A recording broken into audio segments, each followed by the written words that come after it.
Finally, I'm rid of that baggage. Starting today, my parents are moving in with me at my house. As soon as my parents passed away, my husband Mike, having demolished our family home, stood in front of its site and blurted this out to me, standing there in shock. "What are you talking about? Have you lost your mind? Hurry up and bring the inheritance to our place." At his words, I couldn't help but burst into laughter. So that's what this was all about, I realized. What? Why are you laughing? Don't you guys know? What are you talking about? Mike and my in-laws looked at me quizzically as I laughed. It was then that I told them the truth. My name is Misery Nathaniel. I was born the eldest daughter to ordinary office worker parents. I have one brother. A very normal family.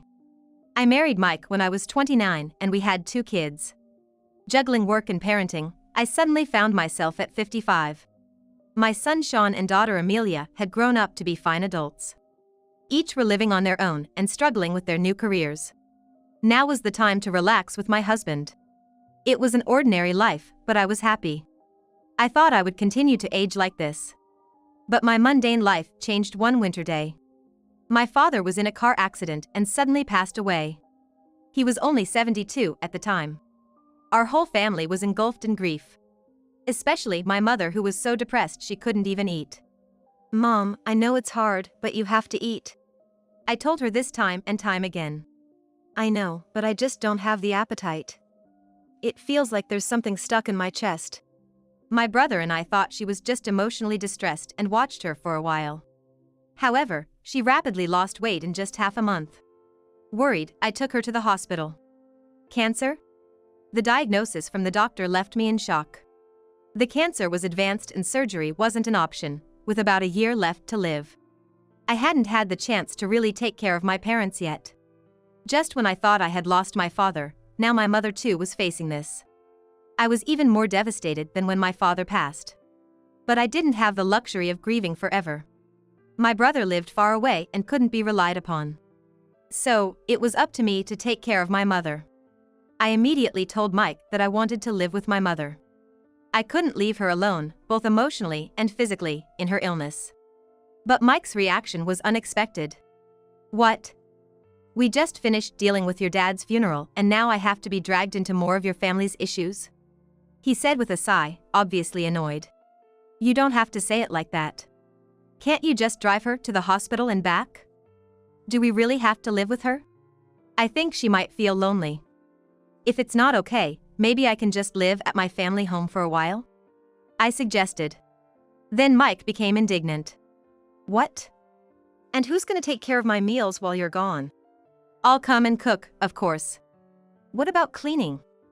Who's gonna do the laundry?" I fell silent. I intended to do what I could, but I couldn't do everything as before. Being confronted with this reality hurt.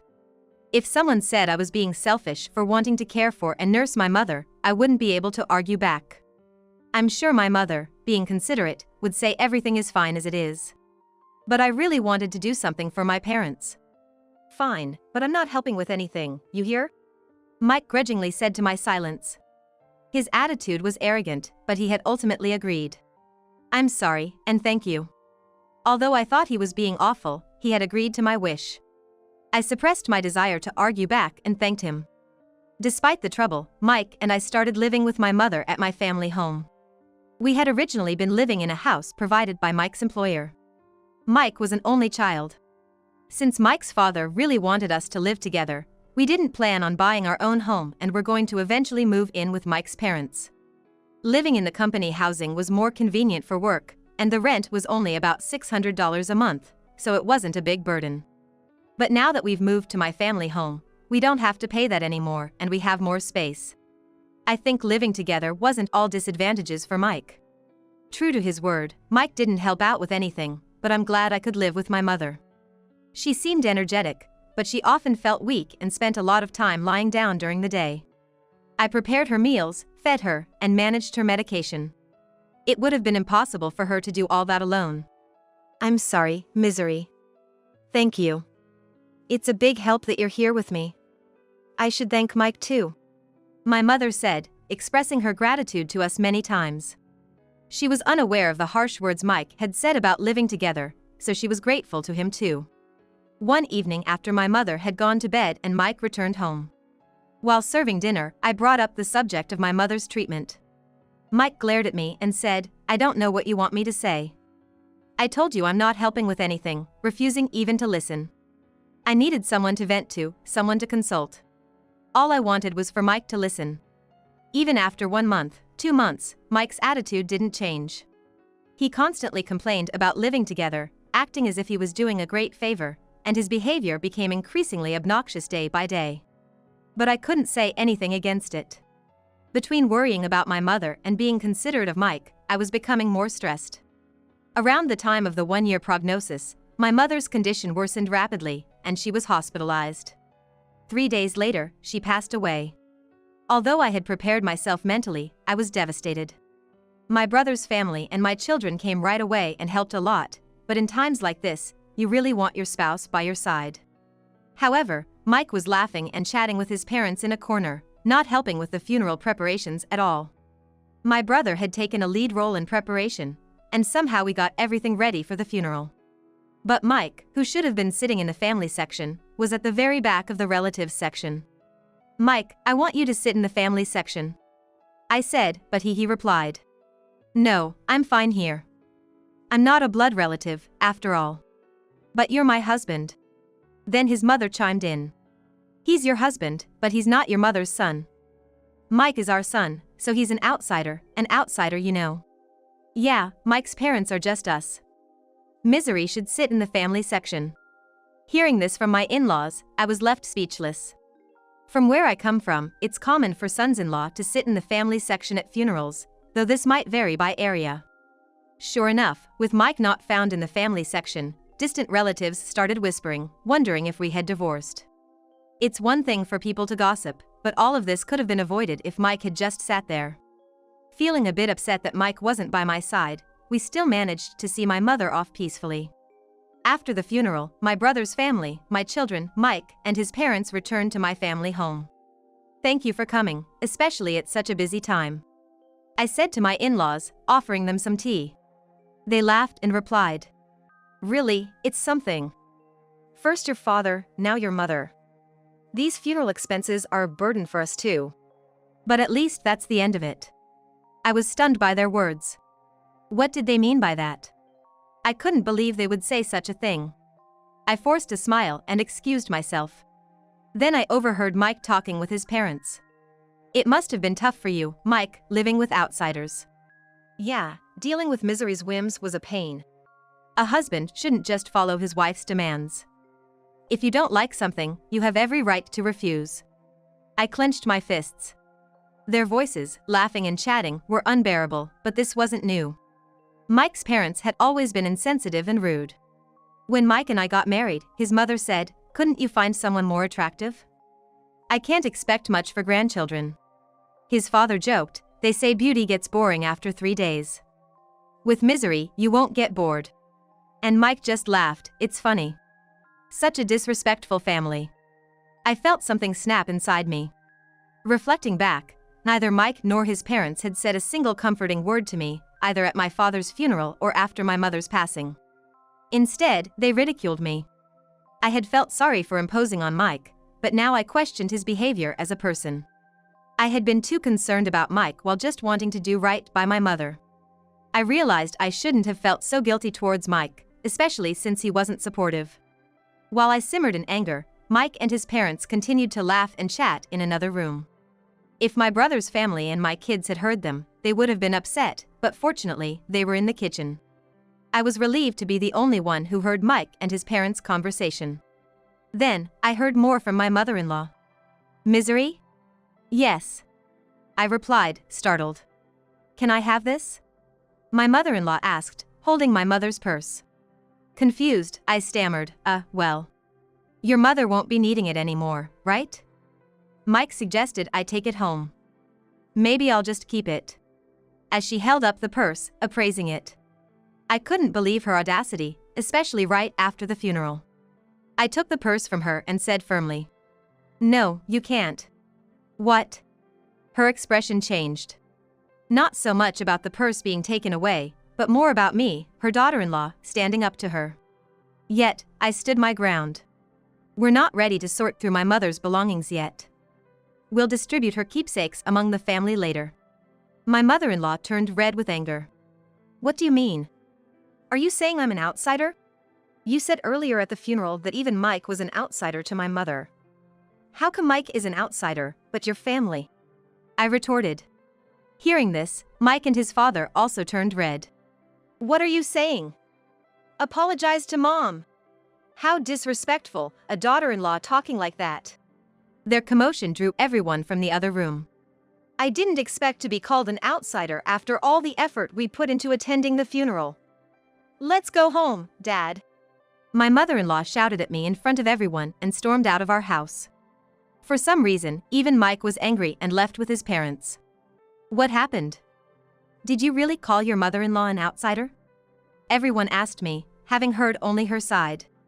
Taken out of context, it might have seemed like I was the one being harsh. But I explained the situation to everyone. Not a single person blamed me. Grandpa and Grandma should be more considerate of other people's feelings. That's just how Dad and Grandpa have always been. My children sided with me, but I still couldn't forgive those three. Mike hadn't come home for a while since that day. I hadn't contacted him either. I didn't think I should be the one to apologize, and I wasn't sure if I could forgive him even if he did. But I knew things couldn't stay this way forever. Then one day, Mike came back. Welcome home. I greeted him, suppressing the anger that flared up at the sight of him. Then he said, "It's been tough, huh?" His gruff words were an attempt at showing concern, and I was taken aback. Take the kids and go on a trip. It'll be a good change of scenery for you. And with that, he handed me travel vouchers. I was speechless. Instead, tears started to stream down my face. It might have been the kids' idea. But I was touched that Mike went along with it. I immediately contacted the kids to plan the trip. Really? Dad suggested this? It's surprising, isn't it? The kids were astonished by my proposal. It seemed like it really was a gift from Mike. I wonder if Dad feels bad about what happened. I said, laughing. I gratefully accepted the travel vouchers from Mike. I'll be off then. Yeah, take your time. Stay with the kids at their places too, why not? Really? I can't be away that long. Don't worry about me. I'll relax at my parents'. Just enjoy yourself. With that, Mike sent me off. Amelia was happy to have me visit, so before the spa trip, I stopped by her place and then Sean's. I hadn't been able to visit them while caring for my mother, so I helped out by cooking and freezing meals for them. Mom, you should relax. But thanks, this really helps. They both said, delighted to have my cooking at home. This opportunity was all thanks to Mike's suggestion. And then came the eagerly awaited spa trip. I spent a relaxing time at the hot springs with my children. The weariness from caregiving and the sorrow of losing my parents seemed to have healed quite a bit. I was away for almost a week, but both my kids returned to their homes with bright smiles. That was fun. We should thank Dad for once. True, just this once. But I wonder if he's up to something? Amelia joked. Don't say that. Dad thought about us in his own way. I laughed. When I returned home, planning to share the memories with Mike and start our life anew as a couple. However, when I arrived home, I was speechless. What? The house is... I looked around in disbelief. Despite recognizing the location, the family home that should have been there was gone. Then, out of nowhere, Mike appeared. Followed by his parents. They were grinning at me standing there dumbfounded. Mike! What's going on? I asked. With the same sickening smile, Mike said. Finally, I'm rid of that baggage. Starting today, my parents are moving in with me at my house. What are you talking about?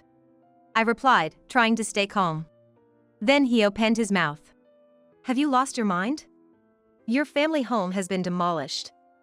Bring the inheritance to our place quickly. Whatever you inherited, it's Mike's now. I realized then. The disappearance of the house was Mike's doing, and it was all for the inheritance. Such betrayal, after thinking about the future on my way home. I was filled with indescribable sadness and anger. But demolishing the house won't make things go Mike's way. I won't let it. I burst into laughter at the sight of their smirking faces. My laughter baffled Mike and his father. What? Why are you laughing? What a weird woman. Has she gone crazy? My mother-in-law looked at me as if I were something eerie. Facing the three of them, I spoke up. Don't you guys know? What are you talking about? I said to him. First off, I haven't inherited a single penny. So, there's no inheritance. After saying that, I burst into laughter again.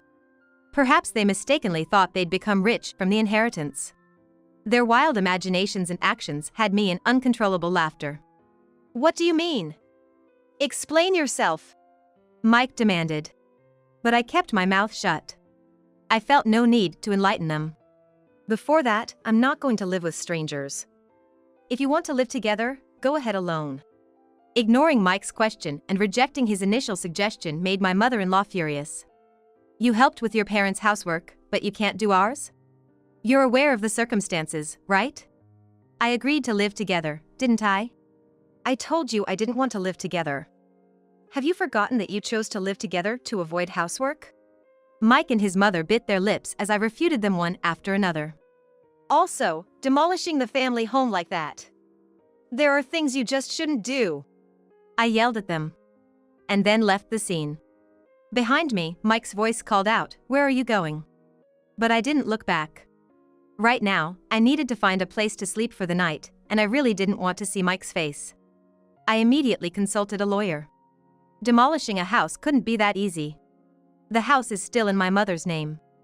As I wondered which company had done it, an unbelievable truth came to light. Mike and his father had demolished it themselves. His father, who worked in demolition, enlisted the help of acquaintances and even rented heavy machinery. The planning was meticulous. Moreover, they even gave me travel vouchers to get rid of me. Tears welled up in my eyes at the realization of being deceived, and the frustration was unbearable. Is there any way to punish all three of them? As I tearfully explained my situation, the lawyer smiled at me kindly. Mike unlawfully demolished the house in your mother's name. He can be charged with property destruction and held liable for damages. Let's start by demanding a formal apology from Mike and his parents. I nodded in agreement. The lawyer quickly proceeded with the necessary actions. A few days later, Mike called me, furious about the legal notice he received. What's with this certified letter? Oh, you got it? You destroyed my precious house. Of course, you have to compensate. Compensate? We said we were moving to my parents' place. I demolished a house that nobody was going to live in. You should be thanking me, not asking for compensation. Now bring the inheritance and come back home. He said arrogantly. Thank me for demolishing my house? Don't make me laugh. And what inheritance? It's not even been settled yet. I shouted back over the phone. Mike was silent, seemingly taken aback by my anger, which I rarely displayed. The reason I laughed when the house was demolished was exactly this. I had a whole year with my mother. It was obvious that we would discuss matters of inheritance. So, I told my brother. I don't want anything. Give it all to you.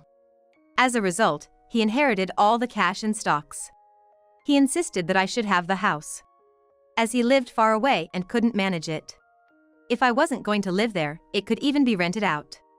That was the plan, for me to inherit the house. Anyway, either you and your father restore the house to its original state, or pay the amount specified in the letter. That amount of money. I was considering settling this amicably. Well, fine.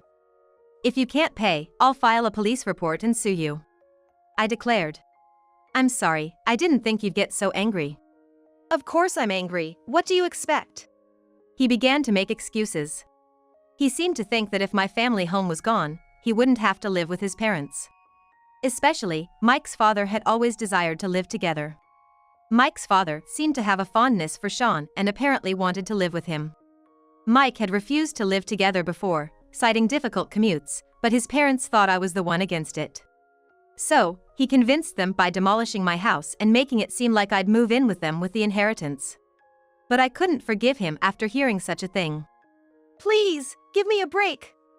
I didn't mean any harm. Dad's sorry too. If he's truly sorry, then agree to the settlement. I said and hung up the phone. Mike kept calling and sending messages, apologizing. If you're sorry, just transfer the money. I pushed him away. I knew my childhood home couldn't be restored, but this was the only way I could process my unbearable feelings. Afterward, I stayed at Amelia's place. This situation was known to my brother's family and my children. Although my brother must have been angry about our house being demolished without his consent, he said, "I won't interfere, but I'll help in any way I can." Do what you think is best, misery. Everyone condemned Mike's actions and supported me. A month passed without any compensation or alimony payment from Mike. During that time, there was no contact from him.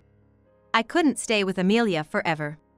I wanted to get the money as soon as possible to at least establish a living foundation. Contrary to my wishes, something unbelievable happened. It was revealed by Amelia.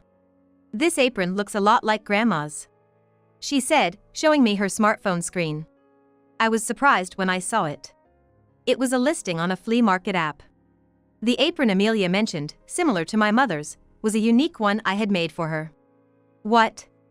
This is Grandma's apron. I made it, so I'm sure." "What?" Amelia quickly checked other listings. The seller seemed to have recently joined the app, with no transactions or reviews yet.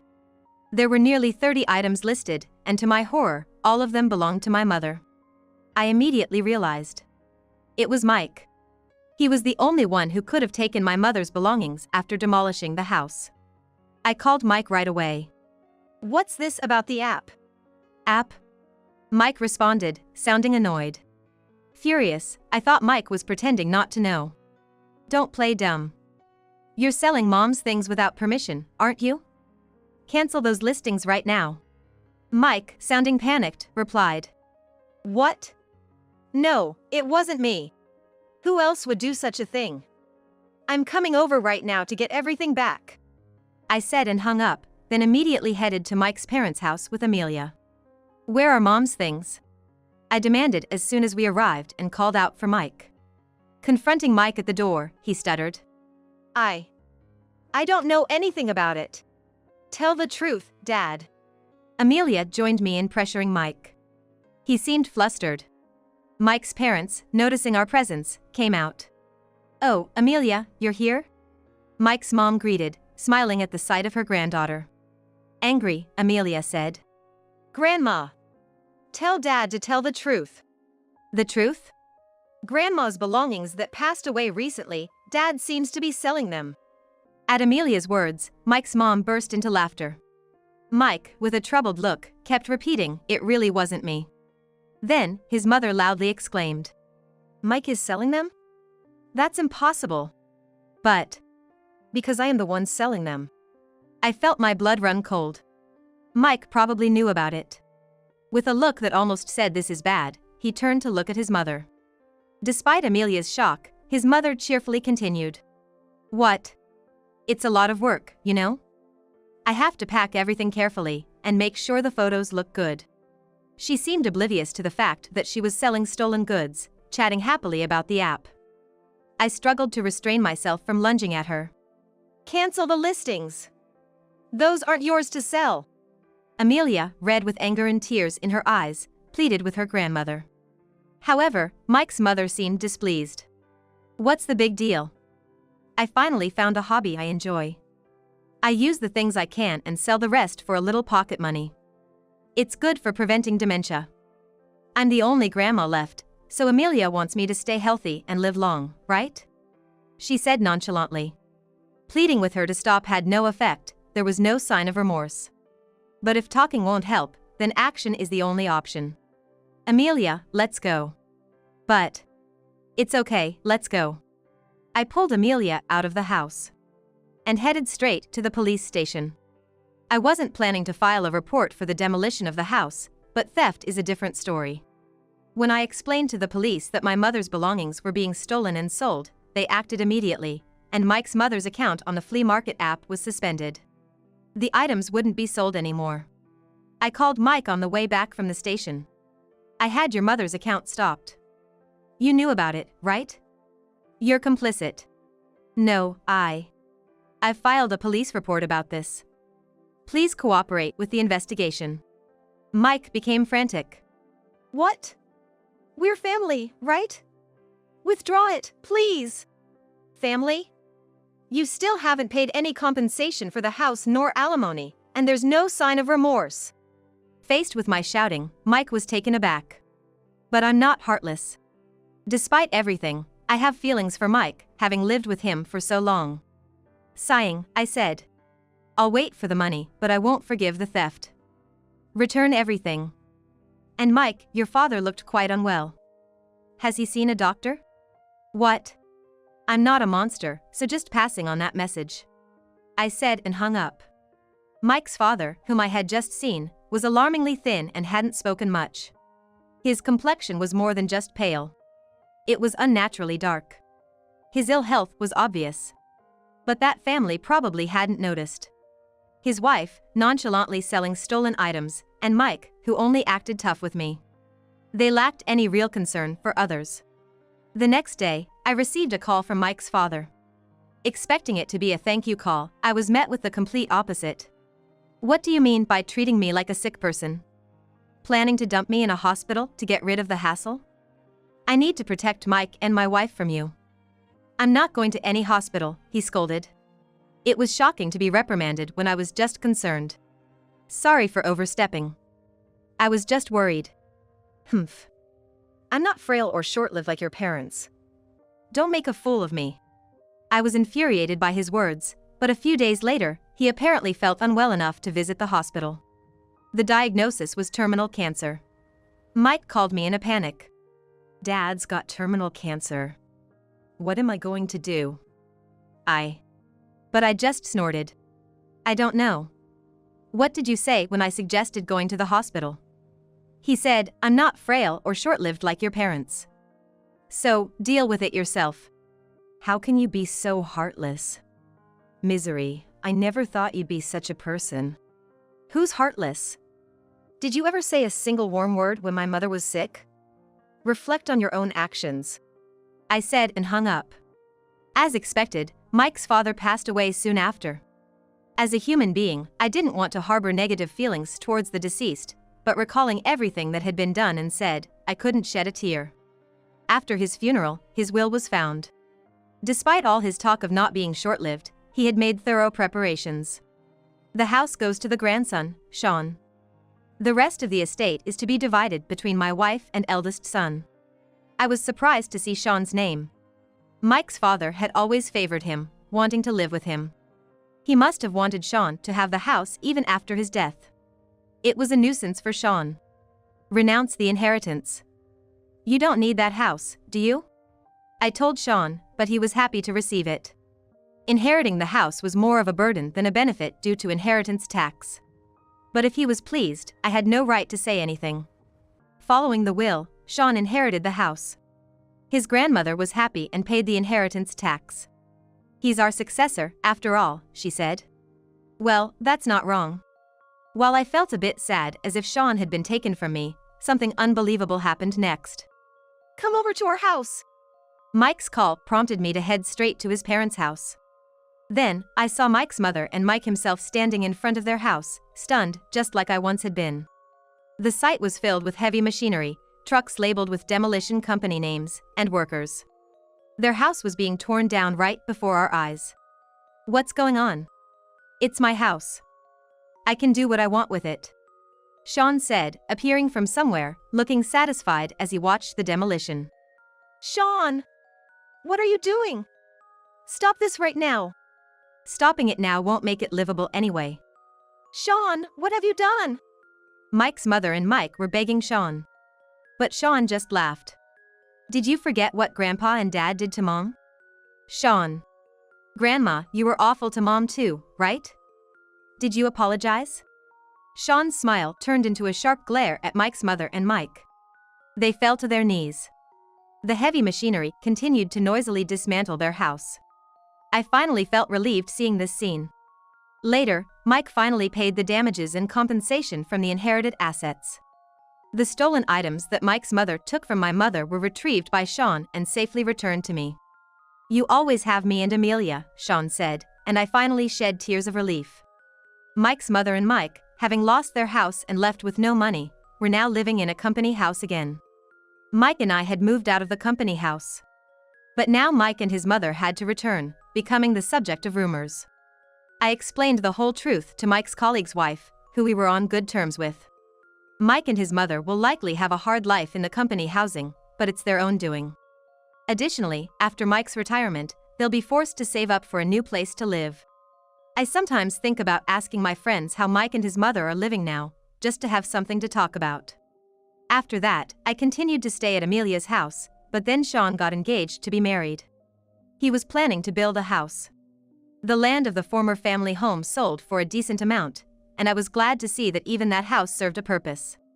Mom, come live with us. Sean offered. His fiancée welcomed me warmly. Since I couldn't keep relying on Amelia, who lived alone, indefinitely, I decided to take up on Sean's offer. I am thinking of living happily with my new family, determined not to become a mother-in-law like my own mother-in-law.